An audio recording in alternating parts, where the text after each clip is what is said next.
Hey guys, so good morning, good evening, good afternoon, everyone. Again, we are going to start our first project, self scripting project, and we will discuss around 4:30 a.m. about this project. And if you have any question, please put in the chat. I will reply, and we will start 4:30 a.m. Thank you.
So guys, it's 4:30 a.m. Let's start again. So today we are going to do our first project, self-scripting project, like creating simple AWS automated tracker and using basic cell commands. So this is the idea. So again, the resources I already put in the chat.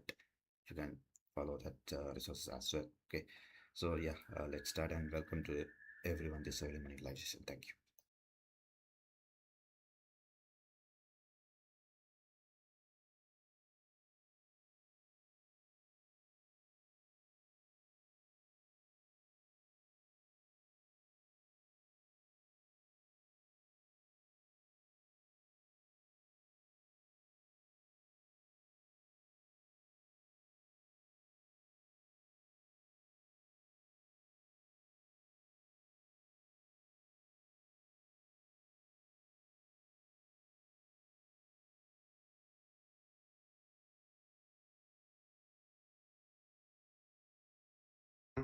My name is Abhishek.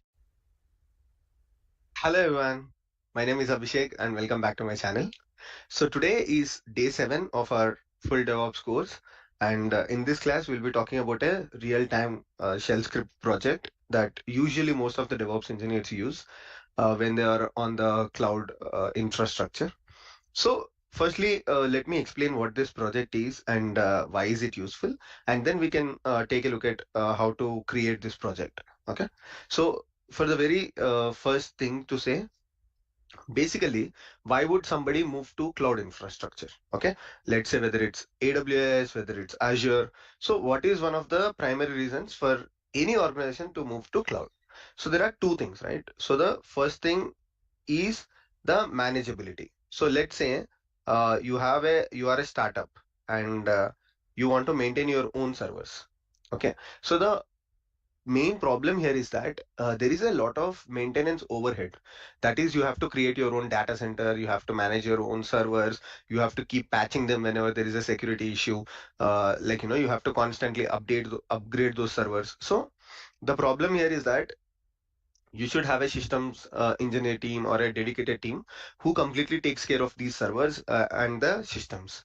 So this is problem number one. And the second problem is cost, right? So all of these providers work on a very simple basis, that is pay as you go, right? Pay as you use.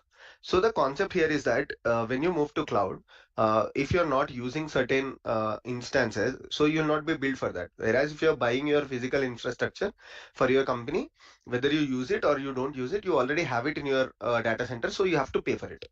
So these are the primary reasons why someone would move to cloud. One is the uh, reducing the managing overhead or reducing the maintenance overhead, and the second thing is to be cost effective. So to be cost effective, what a organization has to do. So let's say you are so based one here and to cloud. So there are two things, right? So the first thing is the manageability. So let's say you are a startup and you want to maintain your own servers. Okay. So the main problem here is that there is a lot of maintenance overhead. That is, you have to create your own data center, you have to manage your own servers, you have to keep patching them whenever there is a security issue. You have to constantly upgrade those servers. So the problem here is that you should have a systems engineer team or a dedicated team who completely takes care of these servers and the systems. So this is problem number one. And the second problem is cost, right? So all of these providers work on a very simple basis, that is pay as you go, right? Pay as you use. So the concept here is that when you move to cloud, if you're not using certain instances, so you'll not be billed for that. Whereas if you're buying your physical infrastructure for your company, whether you use it or you don't use it, you already have it in your data center, so you have to pay for it. So these are the primary reasons why someone would move to cloud. One is the uh, reducing the managing overhead or reducing the maintenance overhead, and the second thing is to be cost effective. So to be cost effective, what a organization has to do. So let's say you are working for example.com and example.com has 100 developers, and you give access to all of these 100 developers to your AWS platform, and everybody starts creating their own resources. But to be cost effective, you have to have your own ways to see if everybody is using the AWS resources up to the point or not. Let's say there is a developer X. So this developer has created 100 EC2 instances, but nobody is using it. Or they have created EBS. Okay. So this happens most of the time. So EBS volumes are created, but no EC2 instance is using this EBS volume. So the volumes are left unused. So because you are not using it, AWS will not understand, right? So AWS will say that, okay, you have created an EBS and I have dedicated you a volume. So I'll be costing you. So now as a DevOps engineer, one of your primary responsibility, uh, as a DevOps engineer or a AWS admin, whoever is a person, one of your primary responsibilities is to maintain the cost effectiveness, because it is one of the primary reasons why your organization moved to cloud. So that's why you have to always track the resource usage. Okay. So what is this called? Tracking the resource usage. So there are multiple ways to do this. Okay. So I'm not saying this shell script that I'm showing you is the optimal way of doing it. So people use Lambda functions and write some Python script to do the same things. Or people can use, see, everybody is not convenient with Python.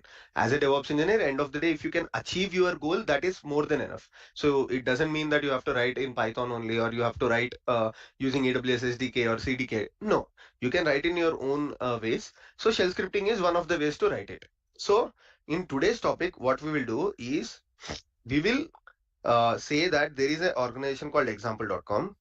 Okay, I'll show you on my AWS account, and let's say this organization is only using resources like EC2, because I cannot show you for all the resources. It will take a lot of time. So we will monitor the resource usage for these resources. So one is EC2. Let's say they are also using S3, and let's say they are using Lambda functions, right? And let's take one more thing like IM, because these are few common things that are used across different organizations. So let's take the same example. Okay. Now, what is your goal is every day, okay, every day at let's say 6 p.m. or every day at a certain time, you have to give this report to your manager. So this is again just for your understanding. Usually you don't do this. What people usually do is that using these scripts, like using shell script or Python, what they would usually do is they would supply this information to a reporting dashboard. Okay. So whom would they give this information? To a reporting dashboard. But for our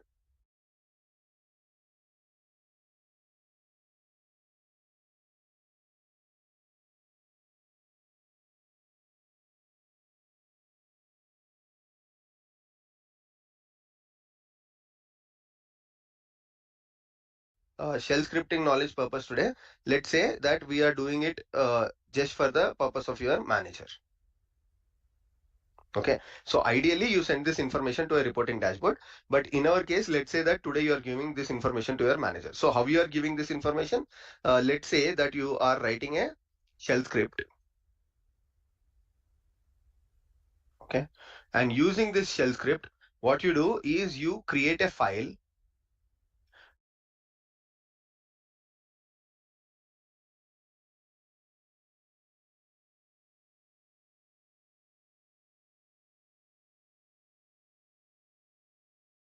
and this file will have all of this resource usage.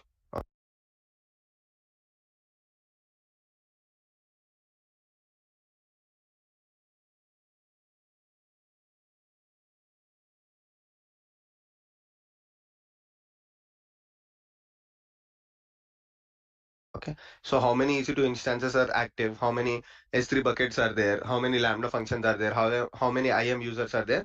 You'll try to put all of this information there, and this file will have all of this resource usage. Okay, so how many EC2 instances are active? How many S3 buckets are there? How many Lambda functions are there? How many IM users are there? You'll try to put all of this information in a file. How many two instances are active, how many S3 buckets are there, how many Lambda functions are there, how many IM users are there. You'll try to put all of this information in a file. Okay. And there is one important thing here to notice, that I said every day you have to generate this report. So one way of doing it is every day you can run your shell script. But what is the problem here is, let's say you are not available at that point of time, or for some reason you are not able to log into that instance and you cannot share that report at 6 p.m. So the problem is you miss the timeline. So instead, what a common practice in every organization is, this shell script can be integrated with a cron job. So what is this? This is a cron job.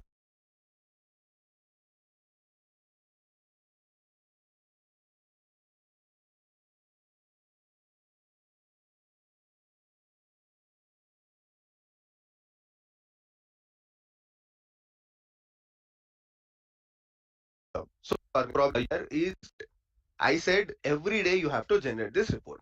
So one way of doing it is every day you can run your shell script. But what is the problem here is, let's say you are not available at that point of time, or for some reason you are not able to log into that instance and you cannot share that report at 6 p.m. So the problem is you miss the timeline. So instead, what a common practice in every organization is, this shell script can be integrated with a cron job.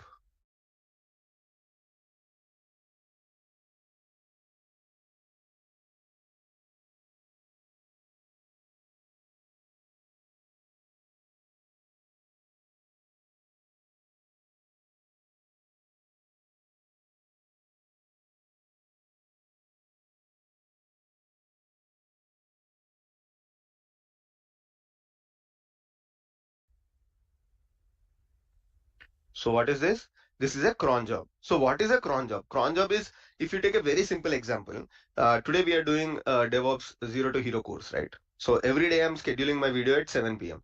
So how I am, most of the times what I do is I just upload the video before, but I say YouTube that publish this video at 7 p.m. So what is YouTube doing on behalf of me?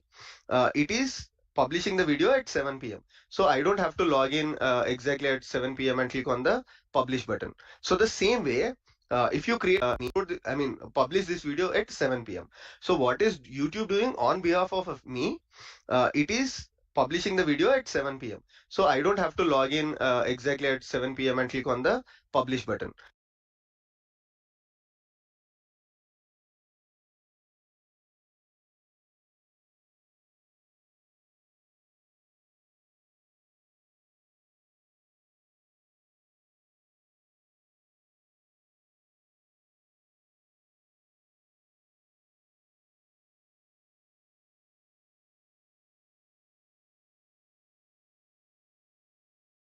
So the same way, if you create a cron job, what happens is one of your Linux process will wait for the 7 p.m. and once the time is set to 7 p.m., so it automatically executes the shell script for you. This is the concept of cron job.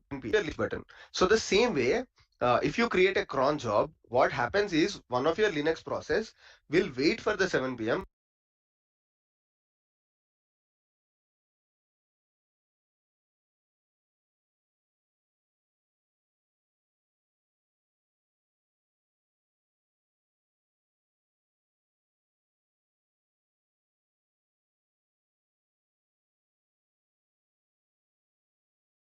and exactly at 7 p.m. and click on the publish button. So the same way, if you create a cron job, what happens is one of your Linux process will wait for the 7 p.m. and once the time is set to 7 p.m., so it automatically executes the shell script for you. This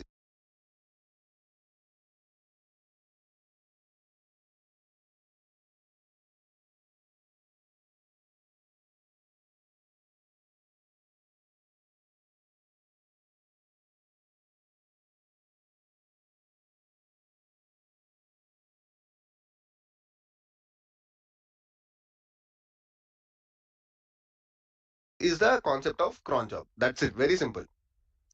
If somebody asks you, how can you make sure that a certain script is running every day at X or Y timestamp, you can simply say, I can make use of the cron job in Linux, and using cron job, I can execute this script every day at a given point of time.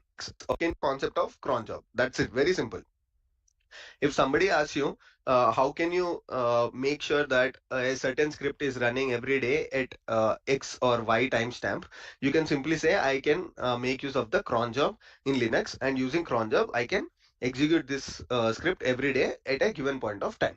Okay, so this is a very common practice. So what are we doing here? End of the day, so we are going to write a shell script, and we are going to integrate this shell script with a cron job. But how do we get all of this information? So in the previous classes, we learned about AWS CLI, right? So like I said, there are multiple ways to do it.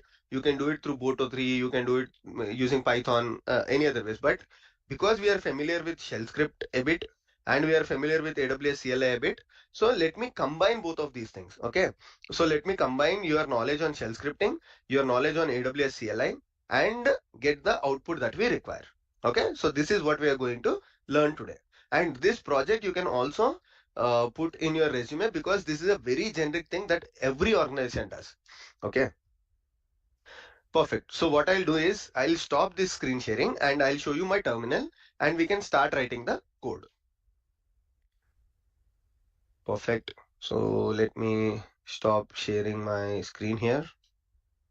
Great. And now let me pull up my terminal.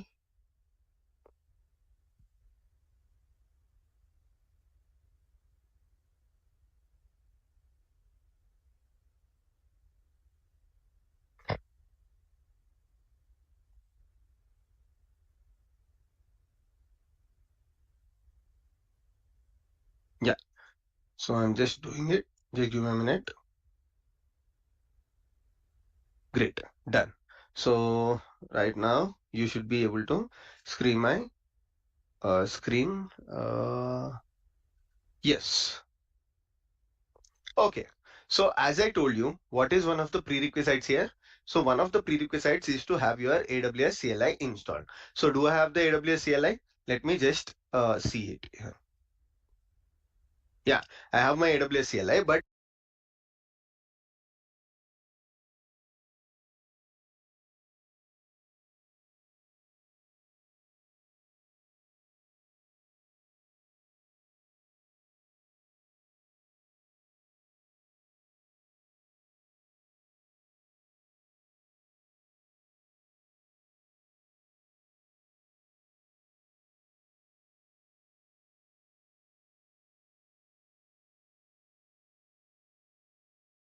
But what I'm going to do is, because I'm on my Mac, you might see that there will be a slight difference in the scripting.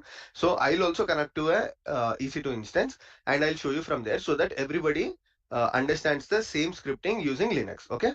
So this is my Linux box and I'll write the script here. If you see, I'm going to use Bash. So prefer Bash because Bash is one of the widely used scriptings and previously most of the Linux boxes used to come with bash as default, but now there is also dash dash that also comes as default. So uh, always try to learn a platform that is widely used, so go for bash.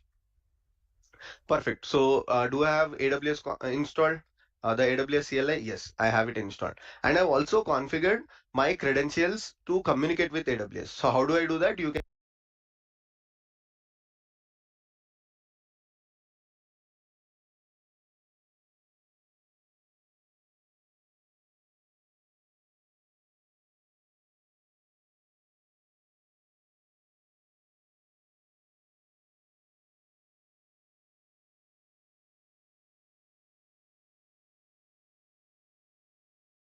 can use using AWS configure. So if you haven't done that, run the AWS configure command.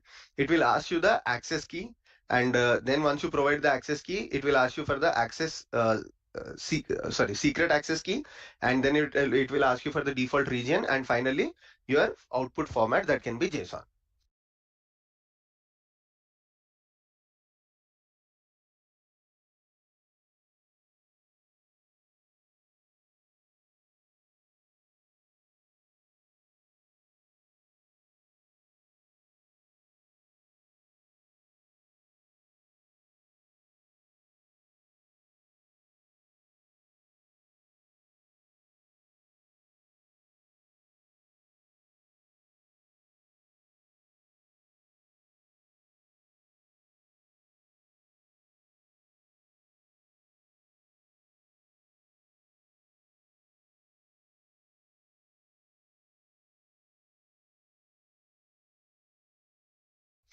Once you do this, your entire AWS configuration authentication is done.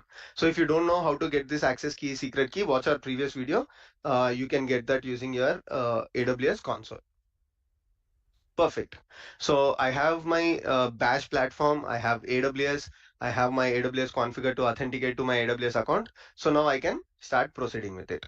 So let me start writing it as a script, but I'll explain you in a step-by-step way. So I'll not go in a hurry. So whenever you find some issues, just stop the video there and try to watch it one more time because I'll keep it as simple as possible. So let us call this script as AWS resource tracker.sh. Okay, so I opened Vim and now I clicked on escape. I came to the insert mode. Now I can start writing. So shebang followed by slash bin slash bash. Again, always go with the ones that you are using. Sometimes people tend to use this one here. Uh, just the sh, but like I told you in the previous video as well, sh is just a symbolic link, and this symbolic link can sometimes be bash and sometimes can be dash. So let's say if it is bash, then it is well and good, but if it is dash, then sometimes your script might fail because there is a slight syntax difference between bash and dash.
Okay, so shebang slash bin slash bash. Now, what I want to do, always start writing about the script because nobody is going to understand what the script is, right? So that's why first start with the line saying that this, okay, first provide the information like who is the author of it.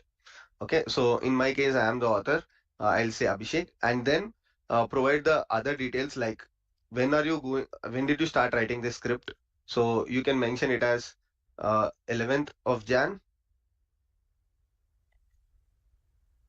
Okay, why do you provide all this information? Because in the future, whenever somebody has issues with this script or somebody wants to understand who is the author of this script, then they can easily approach you and they can ask you like, okay, I'm not able to understand this thing here. Or again, you can have the version controlling or the version tracking using this. So this is a very initial version. So let me call V1, or you can also call it a draft version. And finally, provide information about the script. So this script will report the AWS resource usage. Perfect.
So this is about the script. Now I can start writing my script.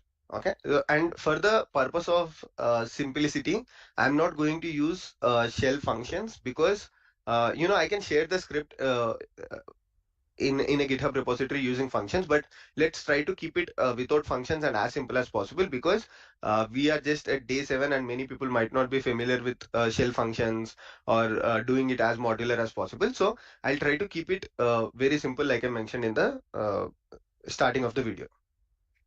So firstly, what are we going to track? So for the purpose of that, let's again put in some comments to say that what are the objects that we are going to track or what are the resources that we are going to track. One is AWS S3, again AWS EC2, then AWS Lambda, and finally AWS IAM users.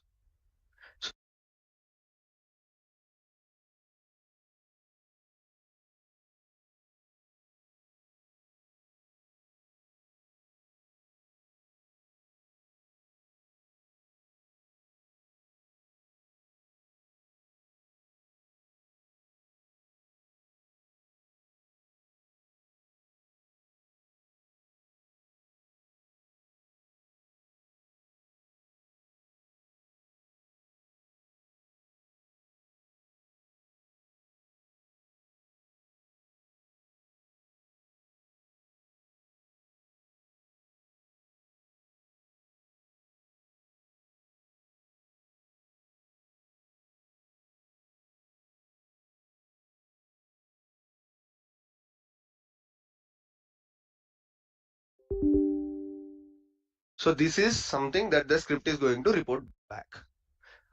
Firstly, if we start with S3, and let's say you don't know the AWS CLI commands. So what did I tell you in the previous class? Don't worry, if you don't know the AWS CLI commands, what you can simply do is you can go for the AWS CLI reference. Okay, so there is a wonderful documentation here, and AWS keeps it very simple and neat. Let's say you want to learn about a specific command. So in my case, I'm going to start with S3. So what I'll do is I'll come here, I'll go for the S3 option. And what I want to do is I want to just list the buckets, right? So search for an option called list. Here, okay. So there is a command called ls. I found out that there is a ls command. So what you can do is let me increase the font so that everybody finds it clear. Okay, so it says that you can use the AWS S3 LS and it will list you all the S3 buckets. So let me put that here. So firstly, I'll say AWS S3 LS, and before every command, definitely put the comments. Why you have to put the comments? Because somebody who is reading the script and don't have the scripting knowledge should understand, or even somebody has the scripting knowledge, even by looking at the comments, they can understand what is the code. List S3 buckets. Don't worry, I'll also explain you about improvising the script by using some set arguments. How can you run the script in a debug mode? How can you avoid some pipe issues and certain kind of things? Again, we'll improvise the script in a step-by-step manner. So I got this here. Then what is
is the next thing? Type issues and certain kind of things. Again, we'll improvise the script in a step-by-step manner. So I got this here. Then what is the next thing? List EC2 instances. Again, let's say that you are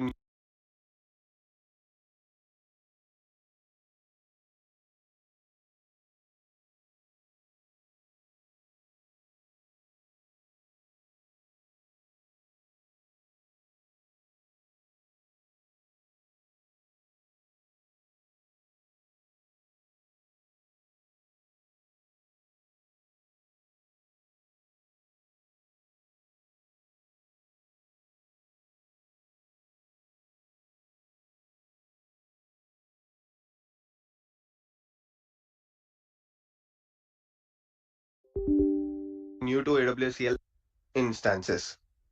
Again, let's say that you are new to AWS CLI and you don't know how to use this command. So what you will do, go back to the references here and just a page back because you want to find EC2, not S3. So what I'll do is I'll search for EC2. So this is EC2. And in EC2, AWS CLI will show you the bunch of commands that are available here. And I know personally that using describe instances, you can get this information. So what I'll do is I'll directly jump to describe instance. So this is the command that can give you the information of list of AWS resources, EC2 resources. So what I'll do here, I'll use this command.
Command AWS. So this is the command that can give you the information of list of AWS resources, EC2 resources. So what I'll do here, I'll use this command AWS EC2 describe instances. If you don't know this command, what you will do, you will go for the AWS CLI, you will read the doc and you will understand.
And after that, what I'm going to do here, I want to list the AWS Lambda functions.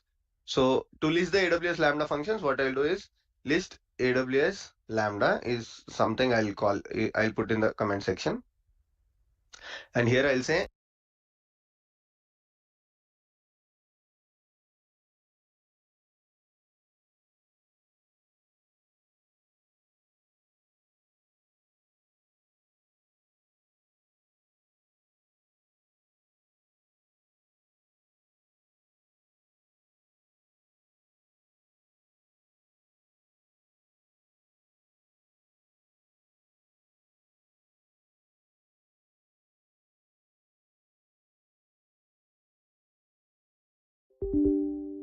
AWS Lambda list functions. So this is a command. I know the command. If you don't know the command, you can refer the CLI reference.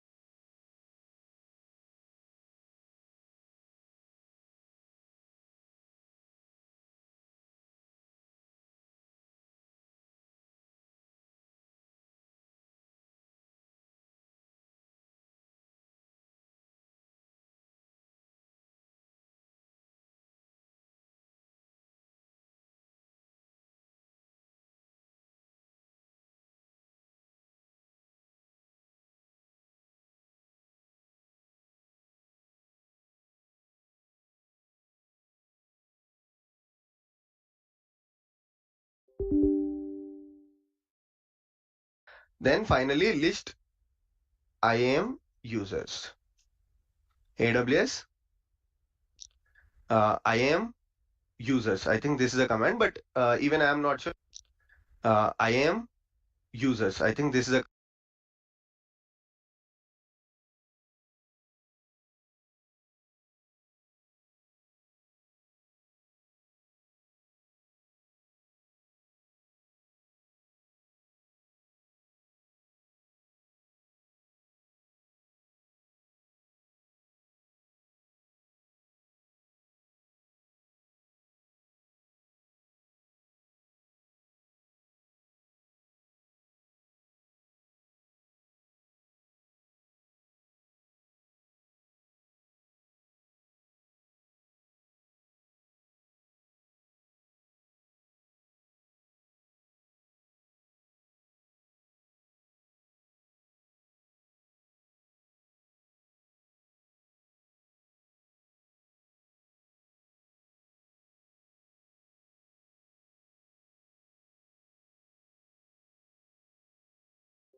command, but even I am not sure. So what I'll do, I'll go back and I'll try to look for the reference. IAM, yes. And in the IAM, how should I list the users? So let me search for list. Okay. So list groups is available and then list users. Okay. So the command is not just users, but list hyphen users.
So, okay. So list groups is available and then list users. Okay. So the command is not just users, but list hyphen users.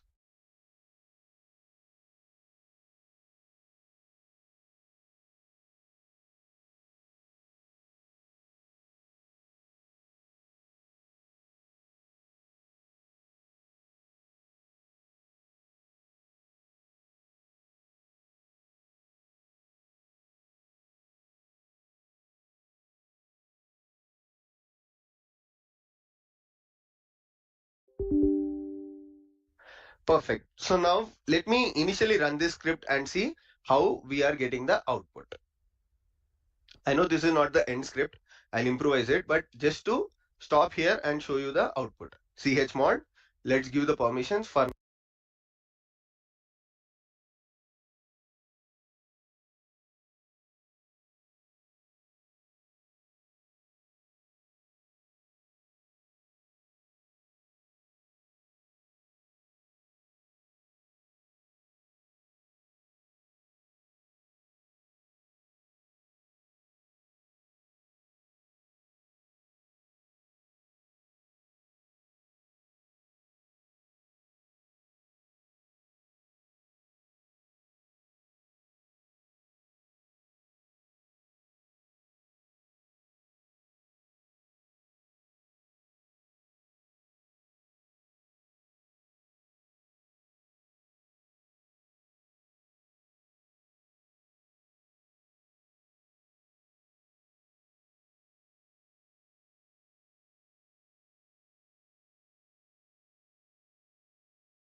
now let's keep it 777.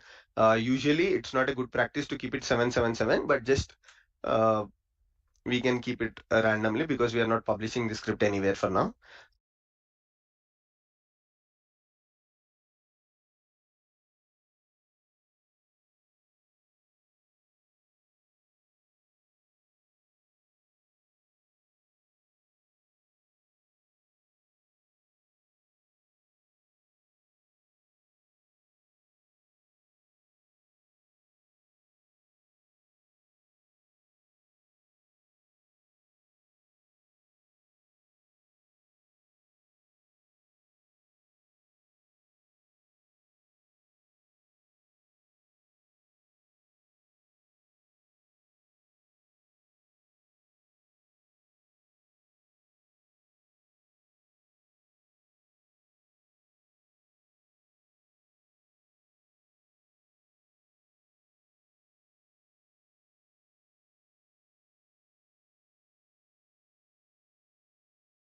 And now I'll say dot slash to execute the script followed by AWS resource tracker.sh. And let's see what is the output. So it gave me the output here. If you see, okay, let me take this into the file mode so that you will understand it better. Into it randomly because we are not publishing the script anywhere for now. And now I'll say dot slash to execute the script followed by AWS resource tracker.sh. And let's see what is the output. The script followed by AWS resource tracker.sh. And let's see what is the output.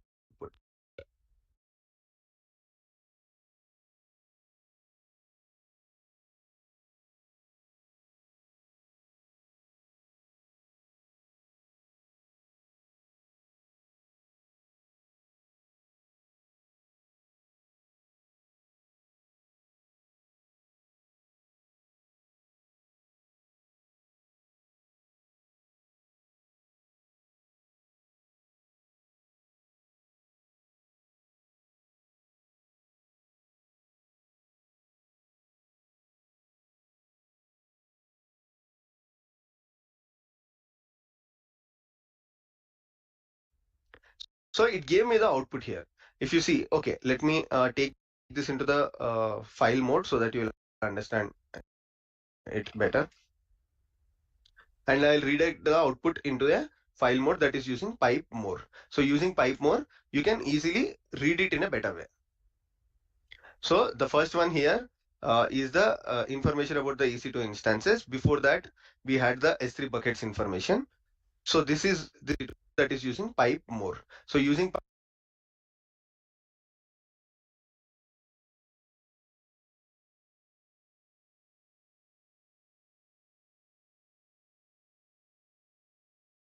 pipe more, you can easily read it in a better way.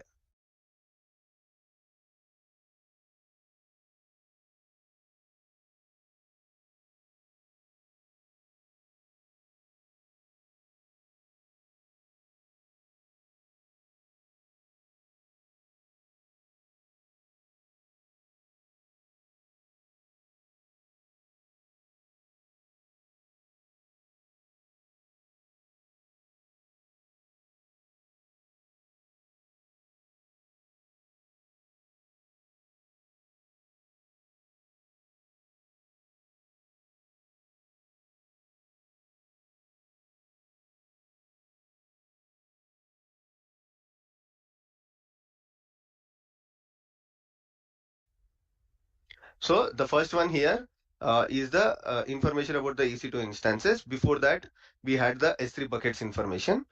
So this is giving the list of all the EC2 instances that are available in my account. And then if you go down, it also gives you the list of IAM users. But wait here, you're not able to understand which output is which one, right? Because the problem here is you haven't used any print statements. So for that, what we will do is we will modify the script.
and we one, right? Because the problem here is you haven't used any print statements. So for that, what we will do is we will modify the script and we will add certain print statements. Okay. So using the print statements, you can understand a user can get a debug information. So echo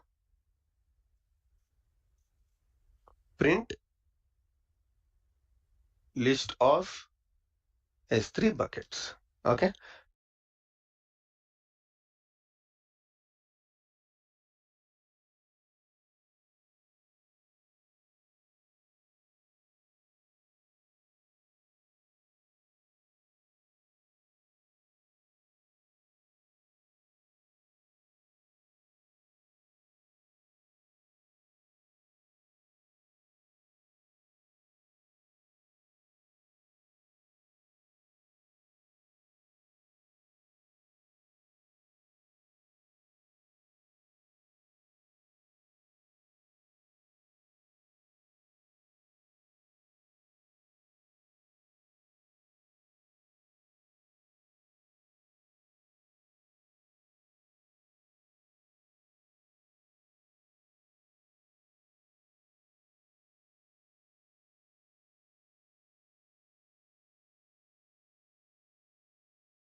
And similarly, what you can do is let me copy this from here, paste it here, and I'll say print list of EC2.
Print list of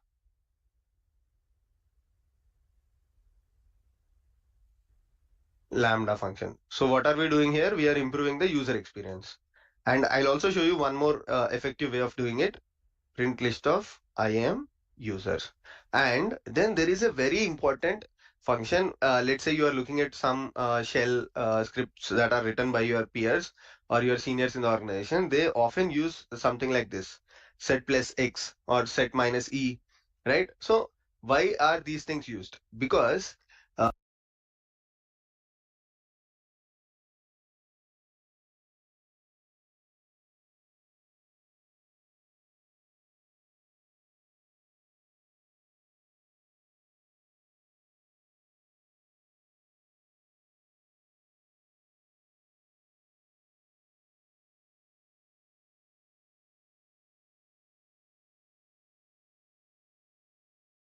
this will put your script into a debug mode. So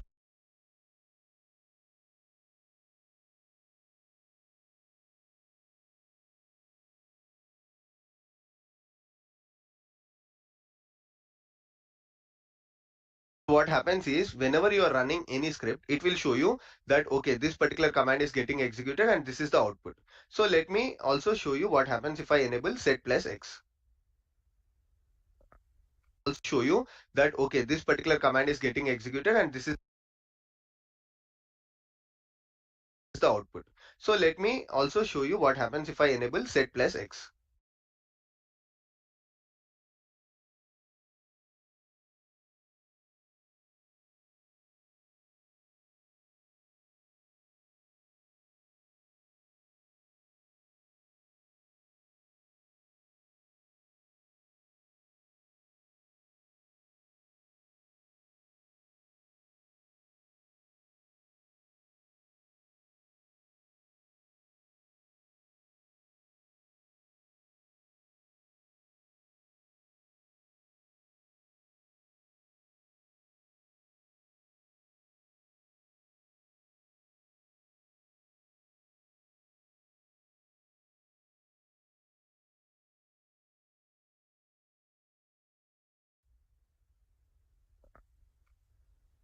So let me run this here. So it said, oh, sorry, my bad. So it's not the one that I said. It should be, okay, set minus X. Very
sorry for that.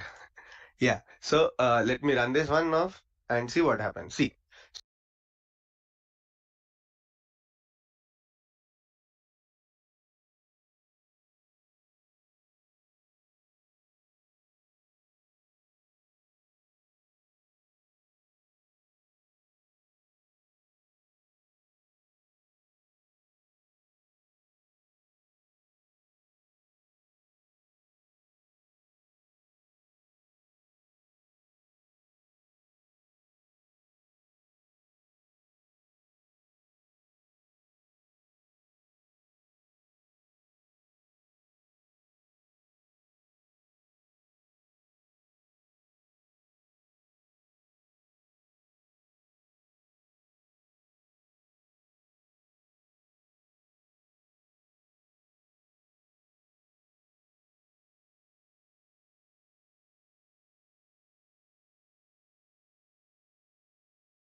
So it told you, okay, set minus x. Very sorry for that.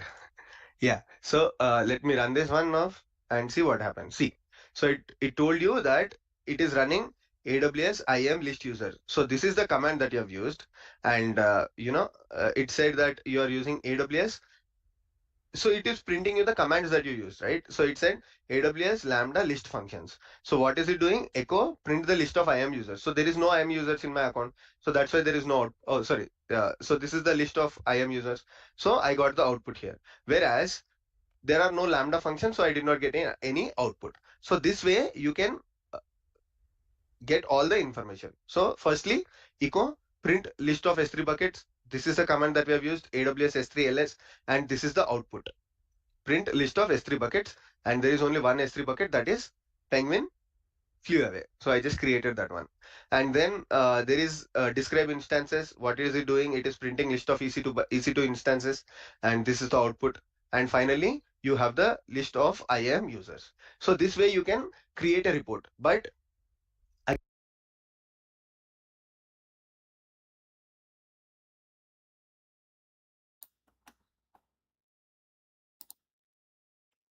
So guys, in this specific block, as I mentioned, I start working on my project to understand so far what I learned in cell scripting. So today I build a simple project based on the heights, based on the height. And so actually see when it is a AWS resource tracker or it's automated AWS resource tracker.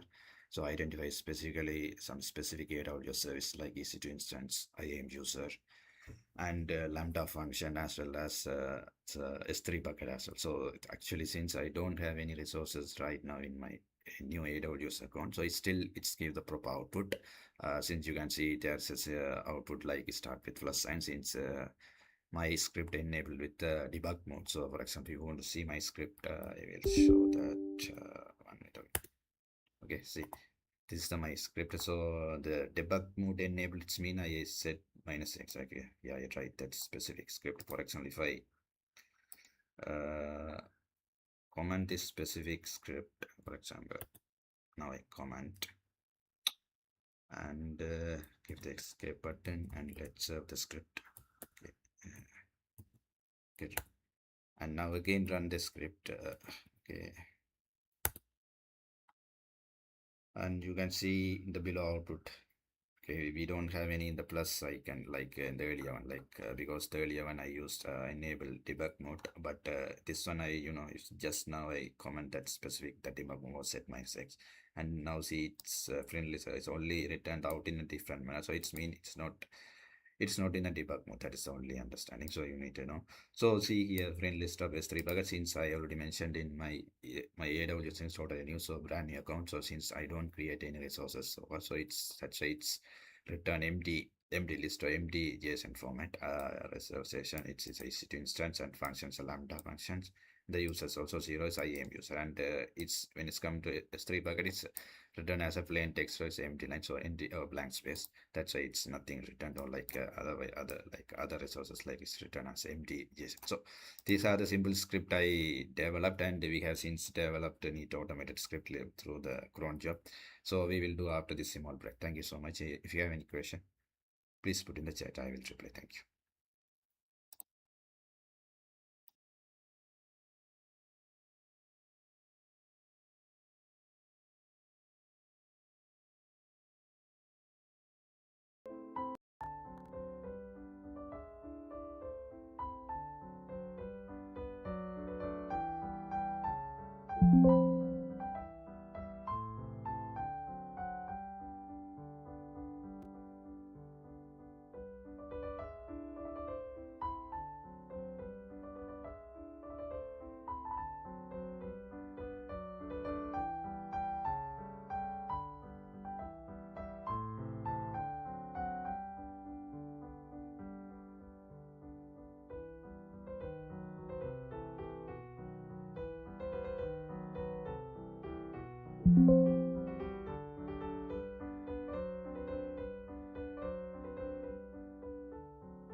So if you want to follow the DevOps role, I recommended this specific playlist I put in the chat. I already pinned the chat, so it's have all the necessary foundation plus project as well. So you can confidently follow this specific follow the playlist. And yeah, so that is my recommendation to do this to learn DevOps. So you can follow. Yeah, if you want to learn, and yeah, that's and you can connect me in LinkedIn as well. It is I put in the bio section, so have a look my channel page, and there's a LinkedIn profile. You can connect me to that. Thank you. Okay, guys. So we will start the second blog. It's 5:50 a.m. And please put your question if you have anything. Thank you.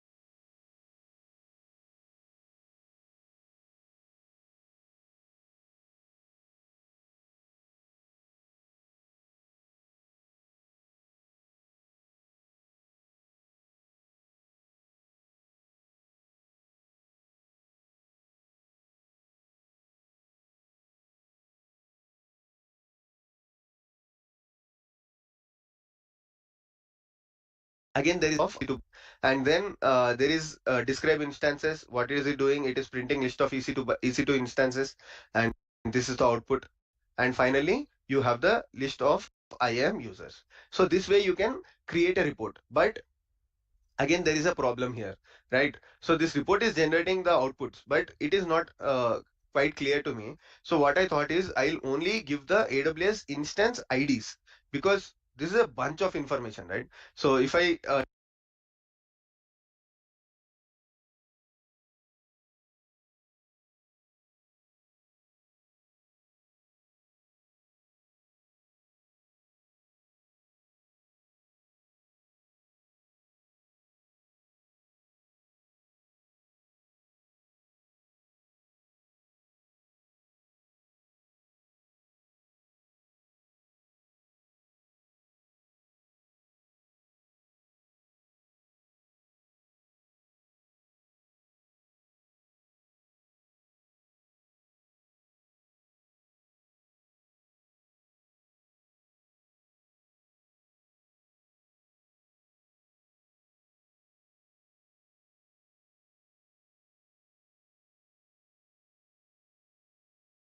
take all this information, it will not be clear for my manager what is the instance ID, because the AWS describe instance command is giving me a lot of information, but I just need AWS instance ID. So for that, there is a very special command in Linux that is called JQ.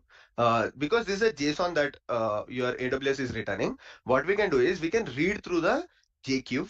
We can read through the JSON using JQ, and we can just get the instance ID. So I'll show you how to do that. Now the output will become much simpler. So for example, this is the command that we were using, right? AWS EC2 describe hyphen instances. And if you look at the output is really big. But I just want and if you look at the output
is really big. But I just want the information that I need, that is the instance ID. So for that, what I'll do is I'll use the pipe to send the output of this command to JQ. Okay, what is JQ does? JQ will just get it's like a JSON parser to get the information from JSON. Similarly, like JQ, you also have YQ. YQ is used for YAML parser. JQ is used for JSON parser.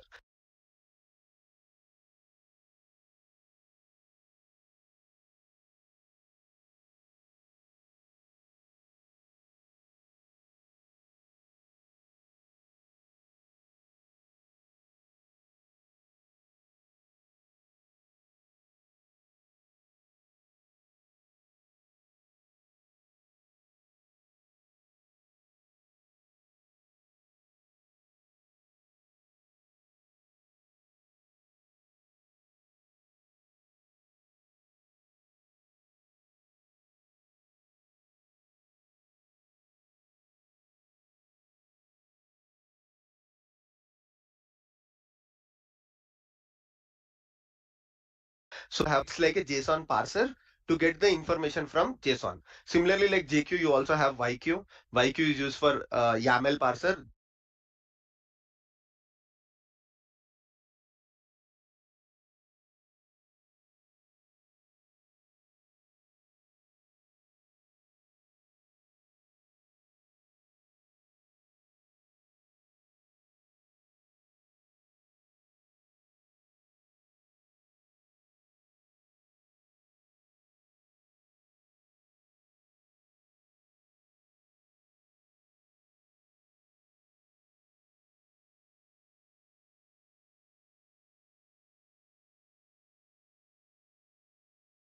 JQ is used for JSON parser. So always as a DevOps engineers, we deal with JSONs and YAMLs. So get familiar with JQ and YQ. So I'll developer YAML parser. JQ is used for JSON parser. So always as a DevOps engineers, we deal with JSONs and YAMLs. So get familiar with JQ and YQ. So I'll show you how to use JQ as well. And then in single quotes, you have to just provide information of what are the things that you are trying to, like for example, I'm trying to get the instance ID. But if I look at the level of instance ID, it is inside instances and it is inside the reservations. So for that, what I have to do is dot reservations. So now it will only give the reservations information that is from here. But again, I want only instances. Okay. So for that, what I'll do is dot instances. So why I'm using this brackets is because this is a list, right? Instance is not a single instance. If it was a single instance, you can just use this. But it is a list, so I'm using this brackets dot instance ID. Now it will give me any number of instance IDs that are available. Okay. So if you see here, this is just the instance ID that I have.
Now I can replace this command in my script and I can simplify my script because my script earlier was very big and I mean script was very simple but the output was very big.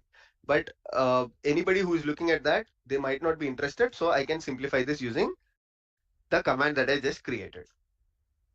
Now let me run the script and see what happens using. But anybody who is looking at that, they might not be interested. So I can simplify this using the command that I just created.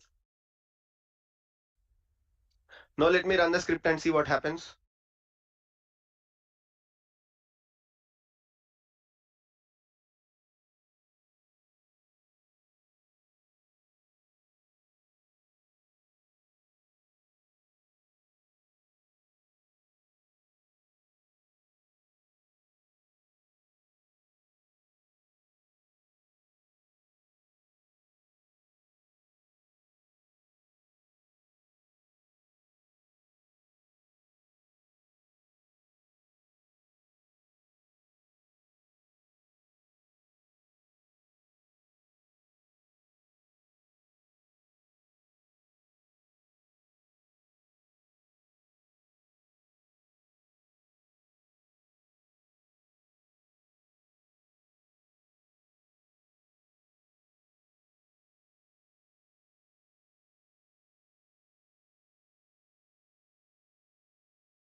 Okay. So if we rerun the script, what will happen is it will give me a better user experience command.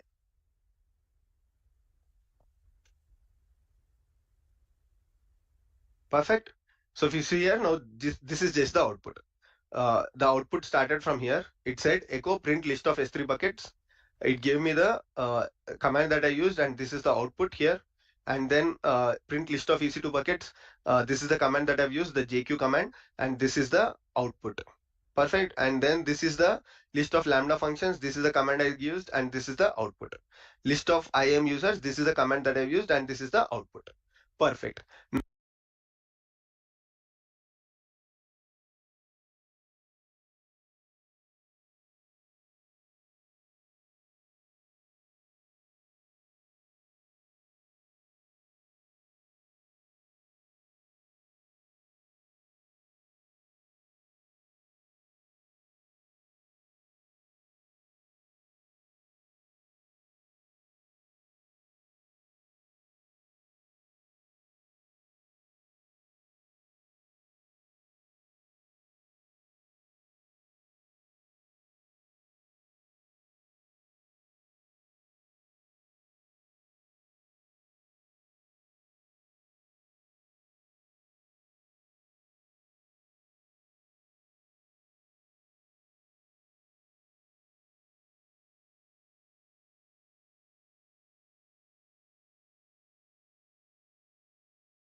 Now, what you will do here is just integrate this script to a cron tab and your output is done. Because, okay, in that I've used and this is the output. Perfect. Now, what you will do here is just integrate this script to a cron tab and your output is done.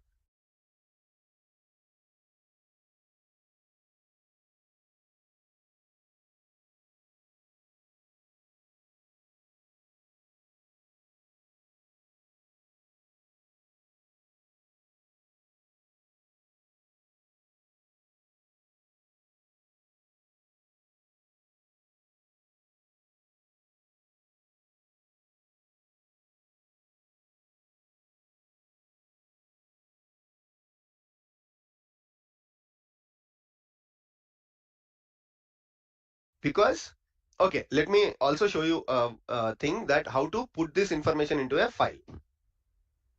So for doing that, it's very simple. What you can do is every output you can redirect it to a file. How do you redirect into a file? Just improvise the script and say, like, just output to a file called resource tracker. Every output you can just redirect to that file using this command here, so that every information goes to resource tracker and somebody can just open the resource tracker and they can see. Now, what I'll do is I'll definitely stop here so that I can give you an assignment and write the same script and integrate it with cron tab. If you have any questions, I can explain you in the next video, but it is very simple, right? I already explained you the script. Just integrate it with cron tab, and in the future video, we will see a advanced shell script project cron tab in the next video, but it is very simple, right? I already explained you the script. Just integrate it with cron tab, and in the future video we will see a advanced shell script project. This is a very simple one. So I hope you like this video. If you have any questions, please post in the comment section, and don't forget to like this video and share with your friends.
So guys, as I mentioned, I'm going to do the project today, especially for sales scripting, and now I completed that specific project. Since you can see that exact file, like what are the script I write inside that specific project, the sales scripting project. So it's all about automating AWS resource usage, specifically for resources like including AWS EC2, AWS S3, S3 is a bucket, it's a storage bucket, and AWS Lambda and AWS IAM users. These are the four users, as I mentioned earlier. Since my account is a totally brand new account, so since I don't have any instance or any services I created, so it's still written. If I run the script, still written as empty JSON file or empty JSON format, because since I don't have any resources already created. Okay, so this is the simple basic cell command I use to automate this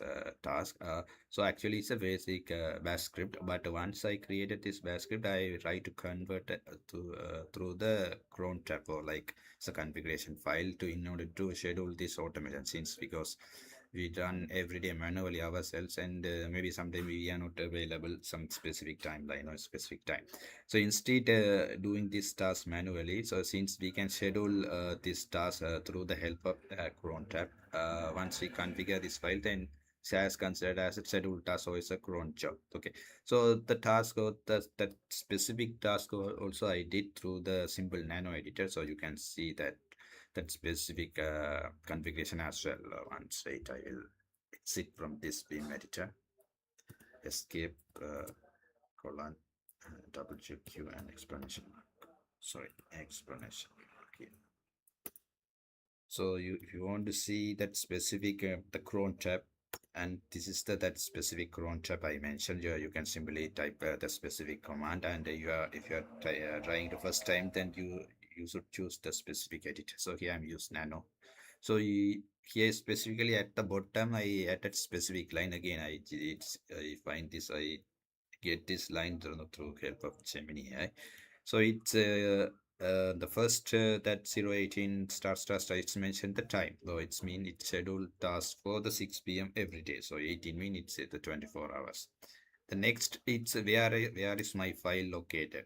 So this specific line, the specific part saying my specific the AWS resource tracker bash script located my com directory. Okay, that is it's saying. Okay, and the another part, so like this is exact line saying we are going to like the output going to generate, for example, it's going to generate the usage and then the four resources usage, like for service use, it's going to redirect as a file, so readable format file. So that is why it's this symbol, like the greater than symbol saying it's a redirect as a file, or push towards as a file, the output, instead of showing the output in the screen, it is right to redirect as a file and put into the specific file name AWS tracker logs.txt file. Okay, that is the main purpose of this specific line. Okay, so and this is this specific symbol, like two greater than and one, it's for that, since I said in the debug mode. So to handle that setup, we use this specific line of code to combine that the debug mode error and the commands to in a single output file as a clean output. Okay, so these are this specific line added below this cron tab in order to automate this specific task law to understand the usage of this specific for resource. Since I already mentioned, my AWS account is totally brand new, so you are unable to see any output or any resources based on this script. Okay, so this is the specific project I did again. So tomorrow also I'm going to do another project in cell scripting. Yeah, so tomorrow also I'm going to do another project in cell scripting, so you can follow that as well. And yeah, so since we close the time, and as we mentioned, I complete the project as well, so we will continue tomorrow morning onwards. So to now I'm going to stop the live session right now. So, and if you have any question, please put in the chat and I will reply. Okay, and yeah, so those who are joined this early morning amazing live session, thank you so much, and thank you for your support. Thank you.